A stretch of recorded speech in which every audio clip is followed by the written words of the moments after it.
कि चूंकि हम लोग बिहार में बैठे हुए हैं, जननायक कर्पूरी ठाकुर के विचार के बारे में क्या सोचते हैं? देखिए, बिहार के ही सामाजिक न्याय के पुरोधा जिनका आप नाम ले रहे हैं, माननीय कर्पूरी ठाकुर जी, उनका यही पंच लाइन था कि जिसकी जितनी संख्या भारी उसकी उतनी हिस्सेदारी।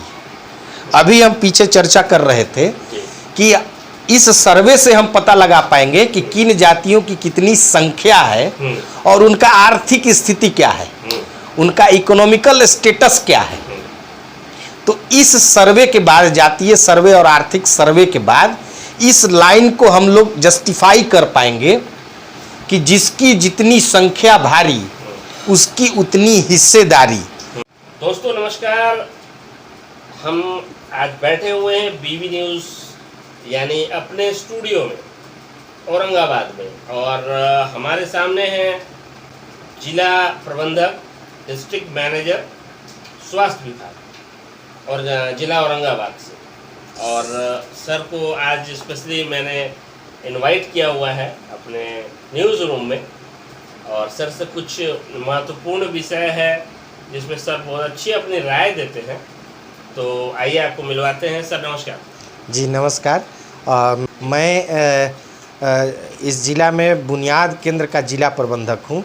बुनियाद केंद्र समाज कल्याण विभाग द्वारा संचालित वृद्ध, विधवा और दिव्यांगजनों के सामाजिक सुरक्षा और देखभाल का केंद्र है, जहाँ वृद्ध, विधवा और दिव्यांगजनों को कई तरह की सुविधाएं एक छत के नीचे प्रदान की जाती हैं, और ये सारी सुविधाएं निःशुल्क हैं। इसके लिए कोई चार्ज देने की ज़रूरत नहीं है। तो इस ज़िले में हसपुरा प्रखंड परिसर और बारून प्रखंड परिसर में ये केंद्र संचालित है। कोई भी वृद्ध, विधवा और दिव्यांग जिनको घुटने, कमर, कंधा में दर्द हो, आँख से देखने में परेशानी हो या कान से सुनने में परेशानी हो, वो वहाँ जा कर के केंद्र पर उपलब्ध सेवाओं का निःशुल्क लाभ ले सकते हैं। जी धन्यवाद सर। तो सर आज तो ये तो हम लोगों ने कर दिया आपका, तो थोड़ा सा आपके काम से भी सर अलग हट के हम लोग चर्चा करना चाहेंगे, क्योंकि आप बहुत आपका प्रीव्यू जो है बहुत सारी चीज़ों पे ऐसा है कि हम लोग सुनना पसंद करते हैं आपको। तो सर आज मैं जानना चाहूँगा सर, या हमारे दर्शक भी सुनना चाहेंगे कि सर आरक्षण क्यों जरूरी है? कि आरक्षण जो है वो समाज के ऐसे लोगों के लिए ज़रूरी है जो सामाजिक और शैक्षणिक रूप से कहीं न कहीं पिछड़े हुए हैं या पिछड़ गए हैं। और आरक्षण जो है ये एक संवैधानिक प्रावधान के द्वारा हमारे देश में दिया जा रहा है, और ऐसा नहीं कि सिर्फ हमारे देश में है, दुनिया के सभी देशों में आरक्षण किसी न किसी रूप में लागू है। इसे दूसरे देशों में अफर्मेटिव एक्शन के रूप में जाना जाता है। तो आरक्षण जो है दुनिया के हर देश में जो भी वर्ग, जो भी समुदाय या जो भी समाज सामाजिक और शैक्षणिक रूप से पिछड़े हुए हैं, उनको मुख्य धारा में लाने के लिए, एक बूस्टअप प्रदान करने के लिए ये उद्देश्य है कि वो भी समाज के मुख्य धारा में शैक्षणिक और सामाजिक तौर पर आगे आ सके। इस उद्देश्य के लिए समाज में आरक्षण का व्यवस्था किया गया है। तो सर आरक्षण जो है वो जातीय आधार पर क्यों होना चाहिए? देखिए, जाति जो है वो एक समाज का रियलिटी है। व्यक्ति जिस परिवार में जन्म लेता है वो उस जाति का हो जाता है। यानी कि जिस जाति का जो परिवार है, उस परिवार में जिस बच्चे का जन्म हो गया वो उसकी जाति हो गई। यानी कि जाति जो है वो प्रिस्क्राइब्ड स्टेटस है, अर्नड स्टेटस नहीं है। ये हमारे जन्म के साथ ही हमें, जिस परिवार में जन्म हुआ है उसके साथ ही हमें ये प्राप्त होता है। जिस बच्चे का जन्म जिस परिवार में हो गया वो उस जाति का हो गया। तो समाज शास्त्र में दो तरह के स्टेटस हैं, एक अर्नड स्टेटस और एक प्रिस्क्राइब्ड स्टेटस। यानी कि जो हमें विरासत में मिले हुए हैं, प्राप्त हुए हैं, उनमें से एक जाति है। तो जिस भी व्यक्ति का जन्म जिस परिवार में जिस जाति में हो गया वो उस जाति के हो गए, और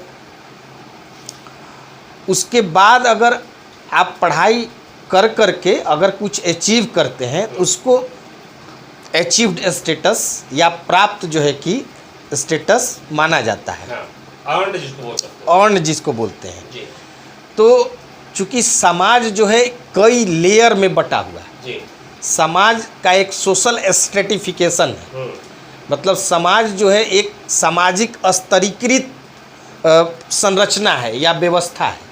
समाज एक सीढ़ी नुमा व्यवस्था के तहत निश्चित है कि उसमें जातियों का एक लैडर है समाज में, कि अमुक जातियां सबसे ऊपर हैं, उसके बाद की जाति, उसके बाद की जाति, तो ये एक संरचना बना हुआ है समाज में।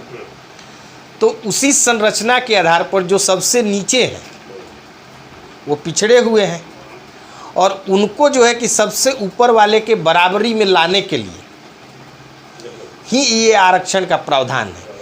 तो चूंकि समाज में भेदभाव जो है वो इसी जाति आधारित है, जात के आधार पर जो है कि समाज में भेदभाव होता है, और इसीलिए इस जात के आधार पर जो भेदभावना है, इसी को पाटने के लिए, इसी को ख़त्म करने के लिए इस देश में मंडल कमीशन ने भी जातियों का अध्ययन किया था।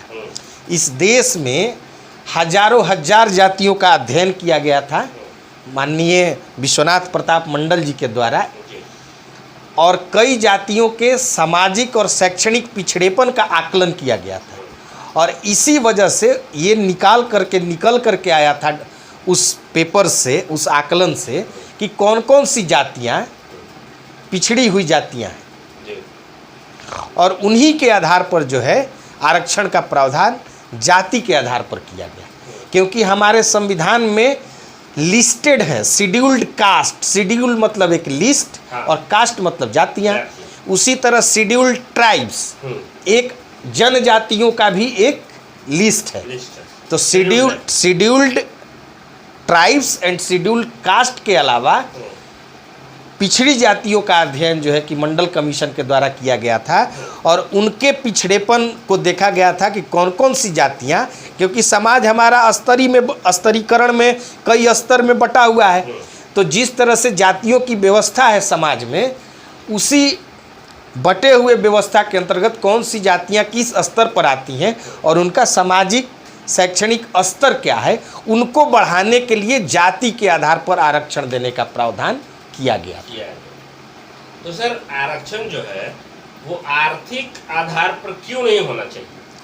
देखिए, जहाँ तक आर्थिक आधार पर आरक्षण का बात है, क्या हमारे साथ आप आर्थिक आधार पर भेदभाव करते हैं?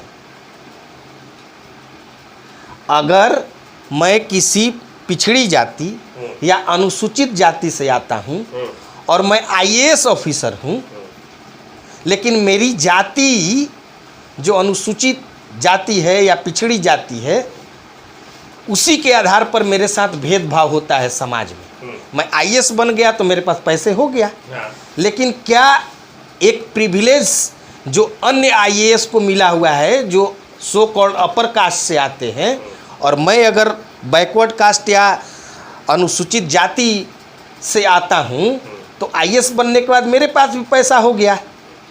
लेकिन ये भेदभाव कि मैं फलाने जात से बिलोंग करता हूँ और दूसरे जो है कि अपर कास्ट से बिलोंग करते हैं, तो ये जो थिंकिंग है, ये सामाजिक संरचना जो बन गया है समाज में, वो आर्थिक आधार पर नहीं होता है।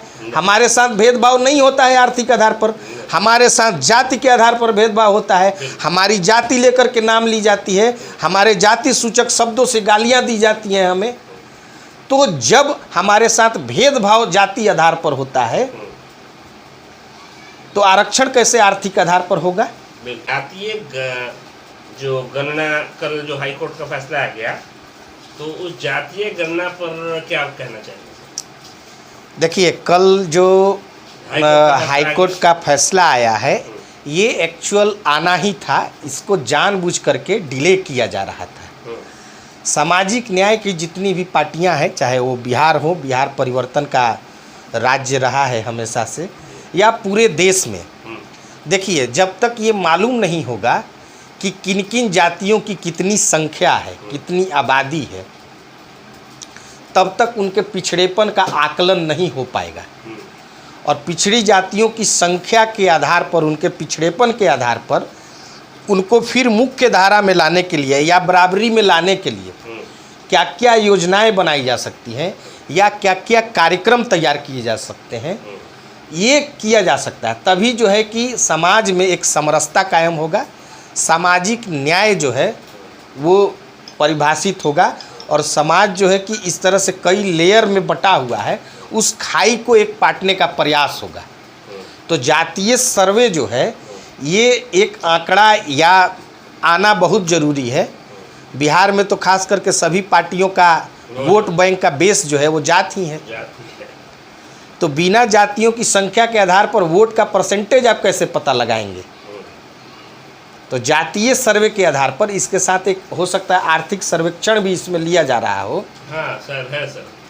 तो ये जातीय संख्या के साथ साथ ये भी पता लगाया जाएगा कि कौन कौन सी जातियां आर्थिक कितना ऑन कर रही हैं, किन जातियों के पास कितना खेत बधार संपत्ति है, कौन से बिजनेस व्यापार नौकरी में कौन कौन सी जातियां हैं, कौन से लोग जो है कि नौकरी में है, बिजनेस में है, खेत के मालिक हैं, और किन जातियों के पास कितना नौकरी, कितना खेत और कितना व्यापार है।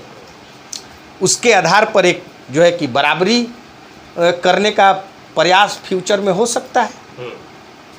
सामाजिक न्याय यही तो है। हाँ यही है, बिल्कुल सर। तो सर इसमें मेरा अंतिम प्रश्न रहेगा कि चूंकि हम लोग बिहार में बैठे हुए हैं, जननायक कर्पूरी ठाकुर के विचार के बारे में क्या सोचते हैं? देखिए, बिहार के ही सामाजिक न्याय के पुरोधा जिनका आप नाम ले रहे हैं, माननीय कर्पूरी ठाकुर जी, उनका यही पंच लाइन था कि जिसकी जितनी संख्या भारी उसकी उतनी हिस्सेदारी। अभी हम पीछे चर्चा कर रहे थे कि इस सर्वे से हम पता लगा पाएंगे कि किन जातियों की कितनी संख्या है और उनका आर्थिक स्थिति क्या है, उनका इकोनॉमिकल स्टेटस क्या है। तो इस सर्वे के बाद, जातीय सर्वे और आर्थिक सर्वे के बाद, इस लाइन को हम लोग जस्टिफाई कर पाएंगे कि जिसकी जितनी संख्या भारी उसकी उतनी हिस्सेदारी। अगर ये हो पाएगा तो हमारा समाज जो है कि वो सैचुरेटेड हो जाएगा, संतुलित समाज का स्थापना और निर्माण हो पाएगा कि जिसकी जितनी संख्या है वो उतने संसाधनों को ऑन करे।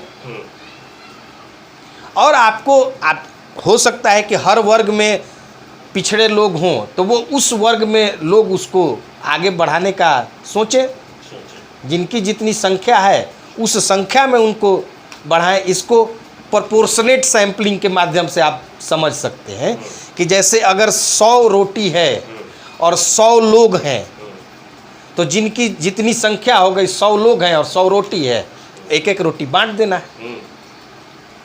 अभी नहीं है ऐसा। अभी समाज में कुछ ही लोग हैं, जैसे 15% लोग जो हैं वो 50% से ज़्यादा रोटियों पर आधिपत्य जमाए हुए हैं और बाकी 85% लोग 50 रोटियों में एडजस्ट कर रहे हैं। तो वो तो भूखे हैं ना, उनका पेट नहीं भर रहा है। तो इसी चीज़ को एक रोटी हर प्रत्येक व्यक्ति को प्रोपोर्शनेट रूप में समाज के संसाधनों का बंटवारा समाज के जितने लोग हैं उनके बीच में होना चाहिए। तभी जो है कि समाज एक समरस समाज बन पाएगा। नहीं तो अप एंड डाउन होते रहेगा। जो हो रहा है वो चलता रहेगा। जी चलिए सर, तो बहुत बहुत